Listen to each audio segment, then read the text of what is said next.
ሰላም ጤና ይስጥልን የተከበራችሁ የውብ ሚዲያ ቤተሰቦች እንኳን ወደ ውብ ሚዲያ በሰላም መጣችሁ። ዛሬ የተመራረጡ መረጃዎችን ወደ እናንተ እናደርሳለን። ዛሬ ከምናደርሳችሁ የተለያዩ የተመራረጡ መረጃዎቻችን መካከልም የኤርትራ ጦር የመከረ መሆኑን ተሰምቷል። በርካታ ዝግጅቶችንም እያደረገ እንደሆነ ነው የገለጸው። ኤርትራ አሁንም በኢትዮጵያ ጉዳይ ላይ ሁለተኛ ወቀሳዋን ገልጻለች፣ መግለጫ ማውጣታለች። ይህን መግለጫ ወደ እናንተ አደርሳለሁ። በተጨማሪም ደግሞ በኢትዮጵያ እየተሰጠ ያለው የምግብ እርዳታ ከሰኔ ወር ጀምሮ እንደሚቋረጥ ተገልጿል። በሌላ በኩል ደግሞ ባለፉት 2 ሳምንቶች በአማራ ክልል ከ32 በላይ የጭነት ተሽከርካሪዎች መታገታቸው ተሰምቷል። ይህን መረጃ ወደ እናንተ የማደርስ ይሆናል። በመዲናዋ ስላሉ በድብቅ የሚሰሩ ማሳጅ ቤቶች ገመናም ወደ የደረሰን መረጃ አለ። እሱንም ወደ እናንተ አደርሳለሁ። በመጨረሻም ደግሞ አሜሪካንና ፕሬዝዳንት ኢብራሂም ትራኦሬን የተመለከተ መረጃ አለን። ይህን መረጃ ወደ እናንተ የማደርስ ይሆናል። ለዚህ ቻናል አዲስ ከሆናችሁ ሰብስክራይብ፣ ላይክ እና ሼር በማድረግ ፈጣን ወቅታዊ ታማኒ መረጃዎችን ማግኘት ትችላላችሁ። አብራችሁን ቆዩ። መልካም ቆይታ። ወደ ቀዳሚው መረጃችን ስናልፍ የተከበራችሁ የውብ ሚዲያ ቤተሰቦች ኤርትራን የተመለከተ መረጃ አለን። ኤርትራ መከላከያ ሰራዊትና የእዝ አዛዦች በሁሉም የኤርትራ ግዛቶች አንድነታችን ትጥቃችን በሚል መሪ ቃል የሰራዊት አዛዦች፣ የሚኒስቴር መስሪያ ቤት ኃላፊዎችና የቀድሞ ተዋጊዎችና የብሔራዊ ደህንነት ተወካዮች በተገኙበት በሁሉም የኤርትራ ግዛቶች ዛሬም የቀጠለ ተከታታይ ውይይት እያካሄዱ መሆኑ ተሰምቷል። ይህ በእንዲህ እንዳለ ደግሞ ሌላ ተጨማሪ መረጃ አለን። በኤርትራ ጉዳይ የኤርትራ ማስታወቂያ ሚኒስትር በይፋዊ የኤክስ ገጹ ላይ በትግርኛ ባሰራጨው በቀጥታ የተተረጎመውን አቀርብላችኋለሁ። ኢትዮጵያ ካላት የጂኦፖለቲካና ስልታዊ ጠቀሜታ አንጻር የህዝብ ብዛትና ተጽዕኖ የተነሳ አንጻር በአፍሪካ ቀንድ ጠቃሚ ሀገር መሆኗ ጥርጥር የለውም ሲል ገልጿል። እስካሁን የኢትዮጵያ የምትመራው ከአጼ ምኒልክ ጀምሮ በአምስተኛው መንግስት ነው። ይሁን እንጂ በተለይም በብልጽግና ፓርቲ አገዛዝ ስር ከወደቀች በኋላ ታይቶ በማይታወቅ ትርምስ ውስጥ ገብታለች ሲሉ ገልጿል። ስለሆነም የኢትዮጵያ ዜጎች ሀገራቸው ሉዓላዊነት ሲደፈርና አንድነታቸው መደፍረስ በእጅጉ ያሳስባቸዋል ሲሉ ገልጿል። በአሁኑ ወቅት የችግሩ ብቸኛ መፍትሄ ሁከት ነው ብለው በማመን በትጥቅ ትግል የሚካፈሉ ወገኖች እንዳሉም ነው የገለጹት።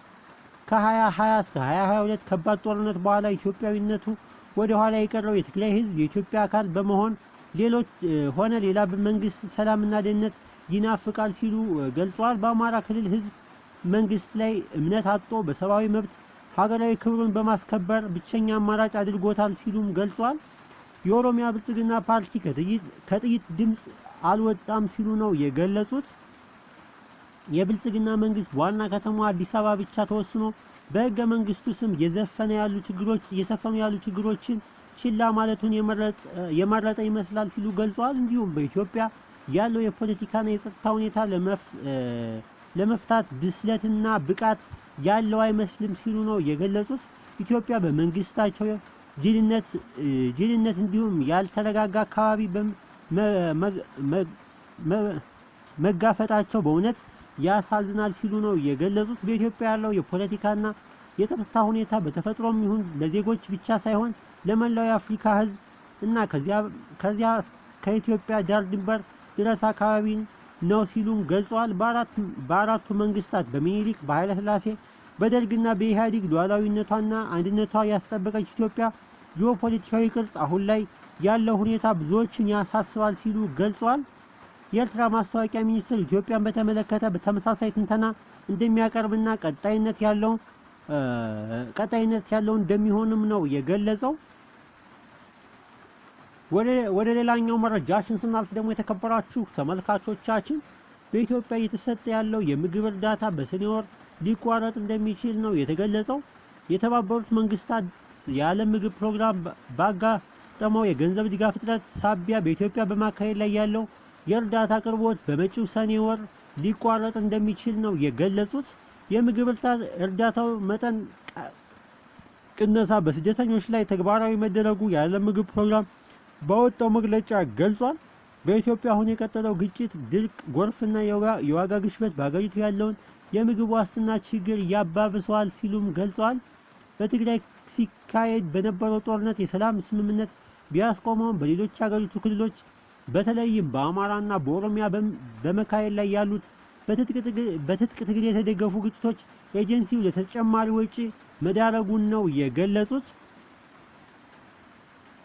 ወደ ሌላኛው መረጃችን ስናልፍ ደግሞ በመዲናዋ በድብቅ የሚሰሩ ህገወጥ ማሳጅ ቤቶች ለመቆጣጠር የማህበረሰቡ ትብብር እንደሚያስፈልግ ተገልጿል። በማሳጅ ቤቶች ሽፋን ፈቃድ ሳያወጡ በድብቅ ከባህል እና ከወግ ያፈነገጡ ህገወጥ ተግባራት የሚፈጽሙ ጥፋተኞች ለመቆጣጠር በማህበረሰቡ ትብብር እንደሚያስፈልግ የአዲስ አበባ ምግብና መድኃኒት ባለስልጣን አስታውቋል። ባለስልጣኑ የምግብና ጤና ነክ ተቋማት ቁጥጥር ዳይሬክተር እስጢፋኖስ ጌታቸው ለአሃዱ እንደተገለጹት በተለይ በጋራ መኖሪያ ቤቶች በመከራየት በማህበራዊ ሚዲያ የሚሰራጩ ማስታወቂያዎች በድብቅ የሚሰሩ ማሳጅ ቤቶች መቆጣጠር አስቸጋሪ ሆኗል ሲሉ ገልጸዋል። ባለስልጣኑም ፈቃድ አግኝተው የሚሰሩ ተቋማት ላይ ክትትልና ቁጥጥር ስራ ተጠናክሮ መቀጠሉን የገለጹት ዳይሬክተሩ የማሳጅ አገልግሎት በህጋዊነትና በኃላፊነት እየሰጡ የሚገኙ ተቋማት በማህበራዊ ተደራጅተው ህገ ወጦች የመከላከልን ስራን እንዲያግዙ በማድረግ ስራ የተሰራ መሆኑን ጠቁመዋል። በመሆኑ በማህበረሰቡ መሰል ህገወጥ ተግባራት በሚፈጸሙበት ግለሰቦችን ሲመለከት ከሚመለከታቸው አካላት ጥቆማ እንዲሰጠው የጠየቀ ሲሆን ቤት አከራዮችም ያከራዩት ቤት ለህገወጥ ተግባር አለመዋሉን እንዲቆጣጠሩ ጥሪ አቅርቧል። በመዲናዋ በተለያዩ አካባቢዎች ላይ የ24 ሰዓት አገልግሎት የሚሰጡ በርካታ ማሳጅ ቤቶች ያሉ ሲሆን አብዛኞቹ ከተፈቀደላቸው አገልግሎት ውጪ ሌሎች ህገወጥ ተግባራትን እየፈጸሙበት እንደሆነ ይታወቃል። ወደ ሌላኛው መረጃችን ስናልፍ ደግሞ ባለፉት 2 ሳምንታት በአማራ ክልል ቢያንስ 32 የጭነት መኪኖች መታገታቸው ተሰምቷል። የጣና የትራንስፖርት ማህበር ዋና ጸሐፊ ሰጡ ብርሃን እንደገለጹት በክልሉ ውስጥ እየጨመረ የመጣውን እገታ የተነሳ የከባድ መኪና አሽከርካሪዎች ለራሳቸው ሰዓት እላፊ ወጥተው እየተንቀሳቀሱ ነው ሲሉ ገልጸዋል። አብዛኞቹ ከቀን 10 ሰዓት በኋላ እንደማይጓዙ አስረድተዋል። እንዲሁም ወልዲያን ጨምሮ በወሎ በኩል የሚደረጉ ጉዞዎች እያቆሙ መሆናቸውን አስታውቀው እየቆሙ መሆኑን ገልጸው አቶ ሰጡ ሲናገሩ የከባድ መኪና አሽከርካሪዎች አሁን እንደ ቢሮ ሰራተኛ እየሆኑ ነው ሲሉ ገልጸዋል። ካሉ በኋላ በመንገድ ላይ ከሚያሳልፉት ይልቅ በረፍት ላይ የሚያጠፉት ጊዜ መብለጡን ገልጸዋል። በዚህ የተነሳ በርካታ መኪኖች የጫኑት ሸቀጥ መድረስ ካለበት ጊዜ የዘገየ እጥረት እንደፈጠረባቸው ነው የገለጹት። ወደ ሌላኛው መረጃችን ስናልፍ ደግሞ የትራኦሬንና የአሜሪካን ጉዳይ እንመለከታለን። የአሜሪካ አቋም በቡርኪና ፋሶ የመውረር ሳይሆን ለማዳን የመጣን ነው ሲሉ የአሜሪካ ኮማንደር በአፍሪካ ዋና አዛዥ ጄኔራል ማይክ ላንግሮይ ገልጿል።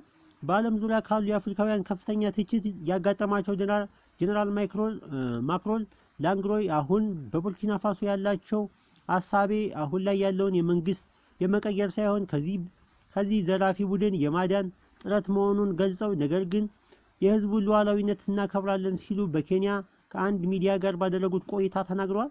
በዚህ ሀሳባቸው በርካታ የቡርኪና ፋሶ ዜጎች ትችት እየሰነዘሩ እንደሆነ ይታወቃል። ይህ በእንዲህ እንዳለ በውጭ ሀገራት ይኖሩ የነበሩ የቡርኪና ፋሶ ተወላጆች የሆኑ የሕክምና ዶክተሮች በተለያዩ ዘርፎች ተሰማርተው የነበሩ ምሁራን ከኢብራሂም ትራኦሬ ጋር አብረው ለመስራት እና ሀገሪቷን ለማሳደግ ወደ ሀገራቸው በቡርኪና ፋሶ እየተመለሱ መሆኑን ከሀገሪቱ የዜና ምንጮች ያገኘነው መረጃ ያመለክታል። የተከበራችሁ ተመልካቾቻችን ለሰዓቱ ያዝናቸው መረጃዎች እነዚህን ይመስሉ ነበረ። አብራችሁን ስለቆያችሁ ከልብ እናመሰግናለን። ያላችሁን ማንኛውንም ሀሳብና አስተያየት ኮሜንት ላይ አድርሱን። አብራችሁን ስለቆያችሁ ከልብ እያመሰግንን መልካም ጊዜ